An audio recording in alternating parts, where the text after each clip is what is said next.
This is Linda of Christ is King Forever. Today I wanted to talk about the difference between having knowledge, having information, having wisdom, and having applied knowledge, applied wisdom, and applied discernment.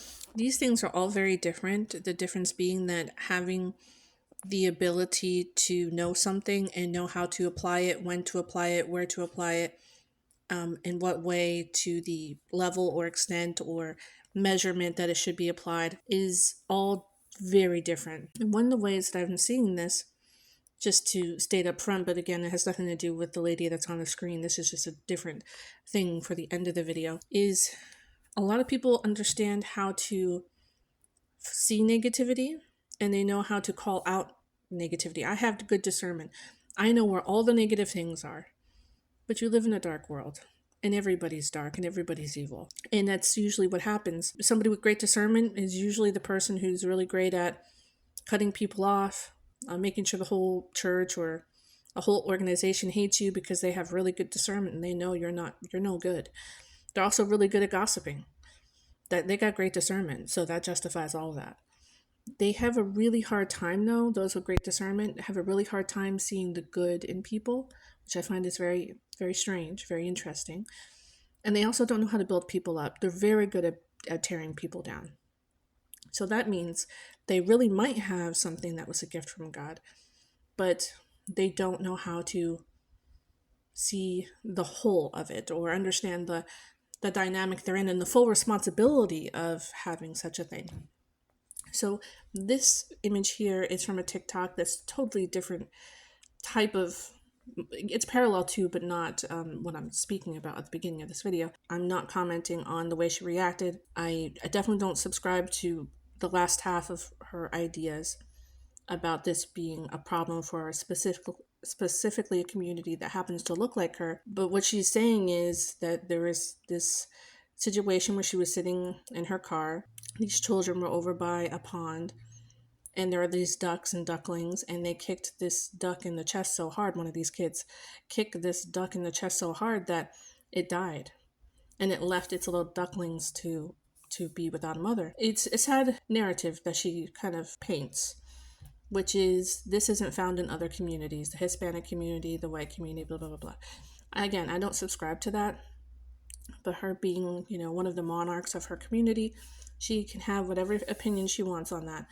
But it did have me considering the real sin of that situation. And again, I think she, coming online and feeling a responsibility to remind people that it's really good to store, and take care of your environment, also the animals, and it being a reflection of something to do with the way maybe the children were raised. And it's a commonplace, according to her, for certain places and people to have children who are willing to do this and be mean and to be cruel. When I look at that situation, again, I'm not seeing it from the perspective of somebody who just saw it. I have no idea how old the kids are. I'm seeing her response to it. I feel very sad for her that she experienced that and she saw that, and that is her conclusion, and it makes me very sad.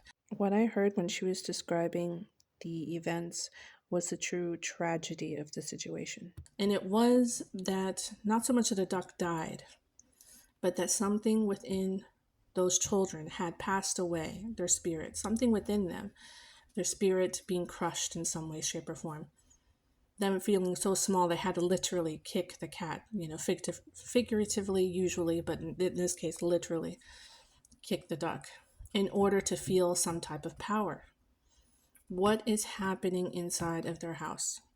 What is happening that they did that in public and they didn't know better? What is going on that has nothing to do with, ethnicity or even culture, but humans in general? And we have the elites who are showing us it's possible for the wealthy, for the rich, for the white to do horrible things. I think the only difference is they tried to do it privately, and then when they thought it served them, they made sure to make sure we saw it, and they brought it forward for us because it's a ritual and it's evil. But the real sin is people not believing that statement found in the book of Joshua, as for me and my household, we will serve the Lord. Using their home as a place of safety, using their home as a place to build a culture, despite whatever it is that somebody taught you whether you're white, Hispanic, whatever, or because you're an American, or because you're this, type of nationality or ethnicity, you have the right to do and feel and be a certain way that actually doesn't serve you or anybody very well. Deciding not to have calm and peace, or to even ask, what would that look like in my house? What's going on? What's missing from that child's house that needed to happen? The greater darkness in that situation is not the fact that an animal died, but something broke in a child so severely that animal had to die for somebody to notice. I do believe a part of it is a lot of our gut reactions. We love to find the evil person in the room. Look in the mirror, man. It's not the elites. It's the fact that we didn't get up every day and do the basic stuff that makes us warriors in heaven. Getting up and going to work, even when we don't get anything in return. You're not going to get a pat on the back. You're going to get told to come in early the next day, maybe even stay late. You're not going to get that raise or that promotion. That's not guaranteed to you all the time. And all the ways by which the world tells you you're going to get the happiness through fame, rich, and fortune, and all that ends up being the opposite of what you need to do to have a healthy home and to raise children up in a way that the Lord would wish them to be raised. Raising our children the best that we can in the fear of the Lord, even when we ourselves don't even know how to maintain that entirely. We don't even know what peace looks like in our house, but so we have to find it.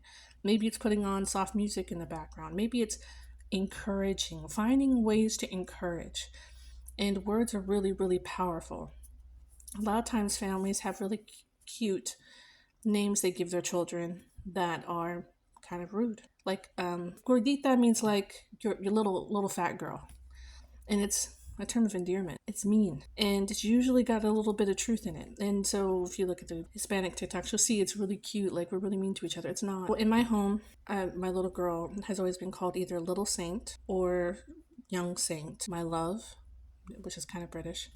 And when she was little, I made sure to call her girl because I wanted to remind her that she's a girl. Because I wanted to run counter to a culture that wanted to confuse people. And any opportunity, like if I was in the car and I saw that, my kid saw that, I'd say, you know what's sadder? It is something that happened in that kid first. So if you start seeing the world differently and you realizing what's really missing, it's a lack of encouragement. It's a lack of building up and rearing children, having FaceTime with them and viewing them regularly to see what needs to change and to recognize not just what they're physically not doing. Oh, you're not doing the dishes, you're not doing this, you're not doing that. What about their character? What about their person? That's missing in a lot of homes. And it's broken homes. It's people who are broken themselves, who don't know how to even build up their life in an emotional, mental, psychological capacity, not just financially. A lot of people focus on the finances because they themselves were torn down when they were young, and so they don't know how to build up. Nonetheless, embrace the full importance of the role that they play as parents. And then kids pay the price for that. A lack of basic things like Maslow hierarchy of needs. Not having basic things in your house can cause frustration. If we're going to just point fingers and say it's because of that group or this group, knowing that all the groups throughout history, since Jesus Christ passed away and rose, were able to find that perfect line that is him, no matter their ethnicity or nationality. They were able to find peace and break generational curses because of what Jesus did on the cross. And what did he do on the cross that was so important? A lot of people look at it and go, I don't get it. I don't understand. Just like you didn't understand when somebody kicks a duck, it's not the duck that died. That was the sad part. The gut reaction is always our first, and sometimes we stay with it. Sometimes it's like that's all we get. We don't go beyond that. Jesus' suffering taught me something. It's saying that you are going to have to bleed in order to teach people they are not good. And in that bleeding, you're going to find a certain type of walking in obedience that God needs. Because he did it. If he did it, then you need to do it. Yes, they're going to need to pound on you with their fist over and over. And you're going to die many times over spiritually before people realize, I think I'm a bad person for hurting her. I think I'm a bad person for bullying her. But have I been that bully? You better believe it. You know how I know? How to identify a bully? Because I've been one. So it's a little bit like, that's part of the obedience too. It's like, well, yeah, that didn't feel good when I did it to other people. Maybe I'm not as good as I think I deserve to be treated any differently than I treated others. But Jesus was perfect. He didn't do any of these bad things to us. But he still took the beatings and he rose again. Don't worry, even if they beat you until you die, that will be a mark on them for the rest of their life. And then they might actually get a chance to know who he is, because they'll realize, oh, the reason why she did that is because he did that. So I guess the basis of what I'm trying to say here is the message about discernment and applied wisdom. And about, it's not good enough just to know and say, Jesus died on a cross, but knowing that that actually applies to me. I can't look at other people and isolate groups and go, it's just the old crusty white dudes who are elite.